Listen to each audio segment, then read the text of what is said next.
नमस्कार बंधुरा তোমরা সবাই কেমন আছো আশা করি তোমরা সবাই ভালো আছো আমিও ভালো আছি বন্ধুরা এখন দুপুরবেলা থেকে আমি আমার ব্লগটা শুরু করলাম অবশ্যই আমার ব্লগটা তোমরা দেখো একদম স্কিপ করে বেরিয়ে যেও না আজকে আমাদের বৈশাখীর জন্মদিন তাই জন্যই আমি সকালবেলায় সমস্ত রান্নাবান্না করে নিয়েছিলাম ভোরবেলার দিকে দুপুরে যেটা খাওয়া দাওয়া করা হচ্ছে সেই রান্নাটা আর তারপর কিছুক্ষণ আগে আমি 5 রকম ভাজাভুজিও করেছি বৈশাখীকে যে নিয়ম মতন যেগুলো দিতে হবে খাওয়া দাওয়ার সেই জন্য 5 রকম ভাজাভুজিটা আমি দুপুরে করে রাখলাম আর এখন সবাই আনন্দ সহকারে গোটা পরিবার একসাথে দুপুরের খাবার খাচ্ছে খাবারটা খাওয়াতে এতটা আনন্দ লাগছে সবাইকে দেখছি খেতে কিন্তু আমি এখনও খেতে বসিনি আমার কিন্তু ভাত বাড়া ছিল আর খাওয়া দাওয়ার পর তারপর জমি একটা আড্ডা দেওয়া হলো প্রায় এখন বাজে 2টো থেকে 2:30 এই সময় ওরা সবাই আড্ডা দিচ্ছে তারপরে আমি ওদের বললাম এইভাবে বসে গল্প না করে হাতে হাতে কাজগুলো আমরা এগিয়ে ফেলি অনেক রান্নাবান্না আছে অনেক কাজ আছে তো দুপুরের খাওয়া দাওয়া তো সবার হয়ে গেছে আর মাম্মামকে দেখো মাম্মাম ওর একটু মানে নিঃশ্বাস নিতে সমস্যা হতো ছোট থেকে তার জন্য ডাক্তার ওকে বলেছে এই মেডিসিনটা ব্যবহার করতে তো যাকে মাম্মাম একটু ঢং করেই ব্যবহার করছে আর এদিকে বন্ধুরা দুই বন্ধুতে মিলে জমিয়ে লেগে পড়েছে কোমর বেঁধে কাজ করতে আর এদিকে ওরা সবজি কাটছে আর আমি ওদের পাশে বসে বসে বকবক করছি আর ভিডিও করছি বুঝতেই পারছো আর এদিকে মাম্পি গাজরের খোসাগুলো ছাড়িয়ে দিচ্ছে বৈশাখী সেগুলোকে কুচিয়ে দিচ্ছে কী রান্না হবে সেগুলো তো তোমরা অবশ্যই দেখবে সমস্ত সবজি কাটাকুটি হয়ে যাক তারপরে সব কিছু তোমাদেরকে দেখাবো তো মাম্পি এখানে খাওয়া দাওয়া করে যে মানুষ কাজ করতে চায় না সে মানুষ বসে গেছে তার বান্ধবীর আজকে জন্মদিন বলে কথা সুখেন খুব ভালো ছেলে সুখেন বৈশাখী জন্মদিনটা করছে ওর অনেক দিনের মনের ইচ্ছে ছিল মাম্পির জন্মদিন পরপর 2 বছর পালিয়েছে মানে পালন করেছে 2 বছর মাম্পির জন্মদিন ঘটা করে সুখেন করেছে মাম্পিকে নিজের বোনের মতন করে মানে আর মাম্পিও ভীষণ তাকে দাদার মতন করে মানে ও ছোট থেকে মাম্পি কোনো দিন কিছু পায়নি নিজেদের আত্মীয় স্বজনে নিজেদের দাদা কারোর কাছে কিছু পায়নি যেখানে সুখেন নিজের দাদার মতন দাঁড়িয়ে থেকে সব কিছু মাম্পির জন্য করে আর আজকে বৈশাখীর জন্য চিন্তা ভাবনা করেছে তো ওই জন্য মাম্পি খুবই খুশি সহযোগিতা যতটা আমরা পারছি করছি আমাদের বাড়ি থেকেই ওর জন্মদিনের পালনটা করা হচ্ছে আর এখানে সমস্ত সব কিছু কাটা হয়ে গেছে যেরকম মাংস ধোয়া হয়ে গেছে সবজি কাটা হয়ে গেছে আদা রসুন সব বাটা হয়ে গেছে স্যালাড কাটা হয়ে গেছে এখানে চিকেন পকোড়া করা হবে তার জন্য ম্যারিনেট করাও হয়ে গেছে প্রায় অর্ধেকটা আর অর্ধেকটা করছে আমি কিছুটা করে রেখে দিয়েছিলাম মা ভিডিও করে রান্না করা বলে বাইরে রান্না খেতে ভালো হয় না হ্যাঁ খেতে ভালো হয় না না দেখেছিস বইছে কি ঘরে সত্যি হয়ে গেছে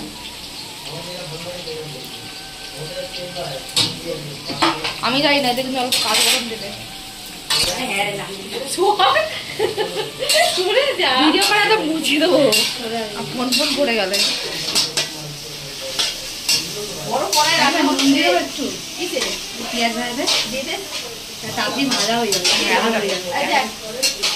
বড় কড়াই রান্না হচ্ছে এভাবে যখন মানুষ রাঁধে তার মানে অনেক বেশি জিনিস এইভাবে বাবা রান্না শেখাচ্ছে ওকে রান্না শেখাচ্ছে আমাকে রান্না শেখাচ্ছে অবশ্যই শেখাতে পারি এখন আমি আমার মায়ের থেকে শিখছি মায়ের থেকে শেখো আমার মায়ের থেকে আমি এখনো রান্না শিখে গেছি এখন শেখাতে হবে ওই তো মানে তোমার থেকে বড় রাধু নেই ভালো করে একটা কাজের মাছটা একটু দেখাই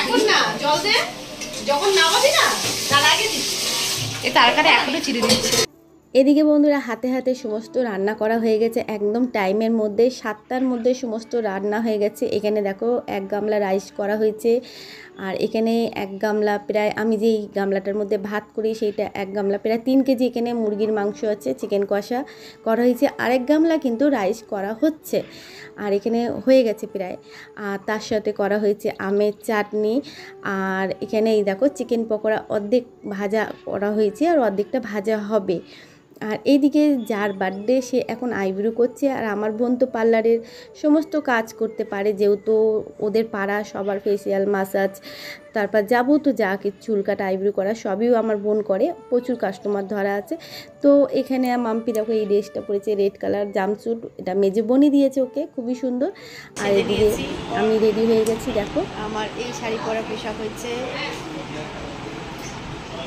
এটা কি আছে মধ্যখানে সরতা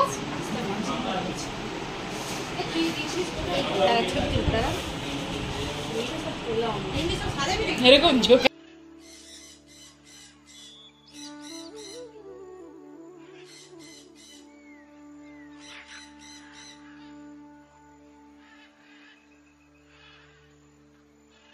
এইদিকে বার্থডে গার্ল রেডি, ওর জন্য এই শাড়িটা আর এই সুন্দর ম্যাচিং করা ব্লাউজ সুকেন কিনে নিয়ে এসেছে ওর জন্মদিনে পরার জন্য। সুকেন আমার জন্মদিনেও একটা শাড়ি দিয়েছিল, সেটা তোমরা দেখেইছো, খুব সুন্দর শাড়ি ছিল, মানে কি দারুণ কি বলবো। আর এদিকে বোনের বর চলে এসেছে, আমার মেজে বোনের বর এই সন্ধ্যাবেলা এলো। আর এই দুই সখী দেখো কি সুন্দর সেজে গুজে বসে আছে, একদম মনে হচ্ছে ওদেরই জন্মদিন। আর ছোটো বোন কিছুই রেডি সেডি হয়নি, পরে রেডি হবে বললো। আর আমি তো তার আগেই একটা শাড়ি পরে নিয়েছি, সেই শাড়িটা মাম্পি আমাকে দিয়েছে। মাম্পি এটা হপ্তাবাজার থেকে কিনেছিল। তো এদিকে তোমাদের দাদাভাইও চলে এসেছে, তো দাদাভাই ছিল না, সকাল থেকেও একটা কাজে বেরিয়েছিল, ওকে অনেক করে ফোন করে ডাকলাম, তো ও এখানে ঢুকলো প্রায় 8টা 10-15। তো যেইভাবে যেই পরিস্থিতির মধ্যেই আছে আপাতত মুখ টুক ধুয়ে ফ্রেশ হয়ে গেল। আর এদিকে বৈশাখী এখনও গুরু নিয়ে গল্প করেই যাচ্ছে, মেজে বোনও রেডি হয়নি। আর আমাদের গপু বাবাকেও এখানে একটা এগলেস কেক আনা হয়েছে, সেটা দেওয়া হয়েছে, যেহেতু আমরা সবাই কেক খাবো, গপু বাবা কেক খাবে না, তা কখনো হয়।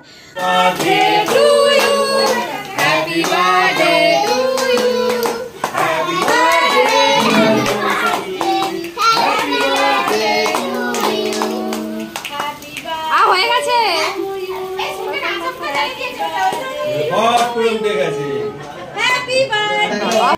কেক কাটা হয়ে গেছে বন্ধুরা। আর এই দিকে দেখো সুন্দর করে মাটির থালা বাটি গ্লাসের মধ্যে খাবার দাবার জল সাজিয়ে গুছিয়ে দেওয়া হয়েছে, দই মিষ্টি পাঁপড় চাটনি মাংস বাজে রকম ভাজাভুজি স্যালাড রাইস সব কিছু দিয়ে সুন্দর করে সাজিয়ে গুছিয়ে দেওয়া হয়েছে।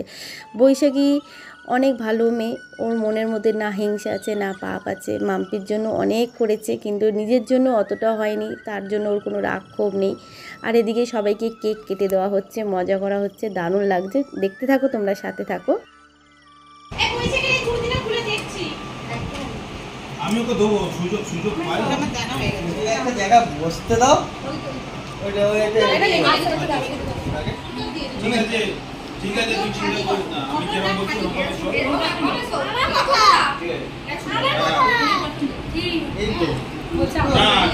এ মামামের কেক নেই, কেক খাবি না? আচ্ছা ঠিক আছে। কাকু কোথায় গেল?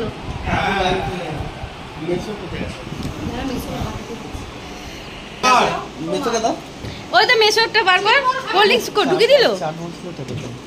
চাট মশলা এনেছিলে? এই তো কোল্ড ড্রিঙ্কস দিয়েছে মেশোকে। হ্যাঁ কোল্ড ড্রিঙ্কস দিয়েছি, চাট মশলাটা পাই। চাট মশলা না আছে, দাঁড়াও। বলো কেমন হয়েছে? খুব ভালো হয়েছে, অন্যরকম লাগে পকোড়া, টক টক ভালো লাগে। বলবে এইবারে তো বলবে, না না না এইবারে দুজনে বলবে অন্যরকম লাগছে। একটু ঝাল ঝালও তো বাচ্চাগুলোর জন্য ঝাল দেওয়া হয়নি।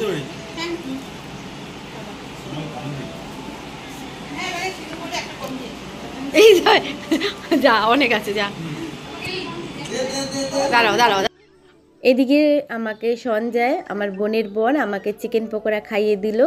আর খুব ভালো ছেলে, ও চট করে সময় পায় না আমাদের বাড়িতে আসার। বোন তো অনেকবার আসে, কিন্তু একদমই আমার বোনের বর আসতে সময় পায় না, সারাক্ষণ কাজের মধ্যে ব্যস্ত থাকে। সময় বার করে নিয়ে ছুটি করে তারপরে কোথাও ঘুরতে যাওয়ার হয় যায়, কিন্তু শুক্রবার করতে হয়। সঞ্জয়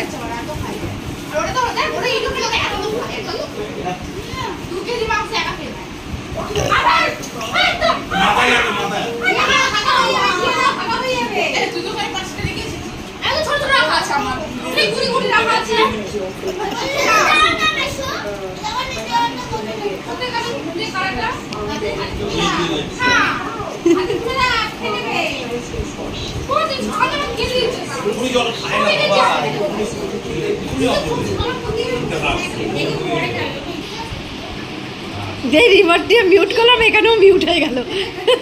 আমি কি আমি টিভির মিউট করলাম, আমি মানুষকে মিউট করিনি। এদিকে সবাইকে খেতে দিয়ে দিচ্ছি বন্ধুরা, কারণ হচ্ছে এরা সব এক এক করে বাড়ি ফিরবে। অনেকটা রাত হয়েছে, প্রায় এখন 10:30। গাড়ি পাওয়াটাও খুব মুশকিল হয়ে যায়। বোনের বর তো নাই, বাইক নিয়ে এসেছে, কিন্তু সুকেনরা যখন যাবে ওদের কিন্তু টোটো পাওয়াটা খুব মুশকিল হয়ে যাবে। রাতের বেলা টোটো রিজার্ভ করতে হয়, ফাঁকা টোটো যায় যেহেতু, সেই কারণের জন্য। তো যেই ওই 10:30 বাজে, 10:30টার মধ্যে প্রায় সবাই এরা খেতে বসে গেছে। এরা খেয়ে দিয়ে উঠলে তারপর আমরা খাবো, কিন্তু প্রচুর কাজ থাকবে, প্রচুর কাজ। এত কাজ না বন্ধুরা, কি বলবো, আমার এই সব পরিষ্কার করতে করে উঠতে না রাত্রির 1টা বেজে যাবে। যাকে তোমরা সাথে থাকো, দেখতে থাকো। এরপর তো বোনেরা বেরিয়ে যাবে, আর আমাদের এই দেখো ঢঙি মাসি খালি গায়ে রয়েছে। আমি নিতেও পারছি না, কিন্তু নিতে ইচ্ছাও করছে, যেহেতু ছেলে মানুষ, আমি যেহেতু ভিডিও করলে সামনে চলে আসে। আর এত গরম পড়েছে বন্ধুরা, কি করব, অনুষ্ঠানটা গরমের মধ্যেই পড়েছে, তো করতে তো হবেই। চলো, এদিকে কত খাবার দাবার রয়েছে।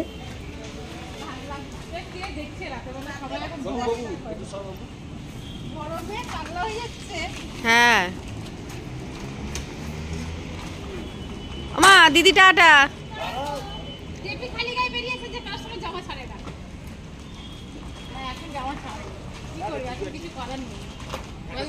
হ্যাঁ এটুকু তুই তো বেরিয়ে গেলি এই ঝামেলার জন্য, তোকে তো ওইগুলো কিছু দেওয়া হলো না রে, রসুন সর্ষে। হ্যাঁ এসো, সাবধানে এসো, টাটা, চলো মামা। ওই তো 1 সপ্তাহ পর আসবে, চল সাবধানে যাস।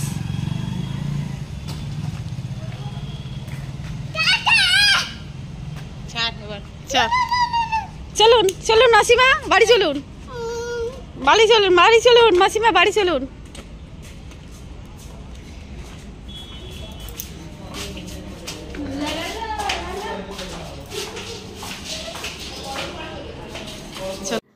তো বন্ধুরা সবাই যে যার বাড়ি ফিরে গেল, আর আমাদের খাওয়া দাওয়া হয়ে গেছে। মাম্পি বলছে দাও মা আমি ঘরটা মুছে দিই। আমি বললাম তুই কি ঘর মুছতে পারবি? বলে হ্যাঁ পারবো, দাও। তারপর একটু ঘর মুছতেই বলছে আমার খুব শরীর খারাপ লাগছে, যে ছেড়ে দে আর ঘর মুছিস না, আমি করে নেবো। যাকে বন্ধুরা আজকের ব্লগটা কেমন হলো বলো অবশ্যই কমেন্ট করো। তো এখনের জন্য বিদায় নিলাম, টাটা বাই বাই।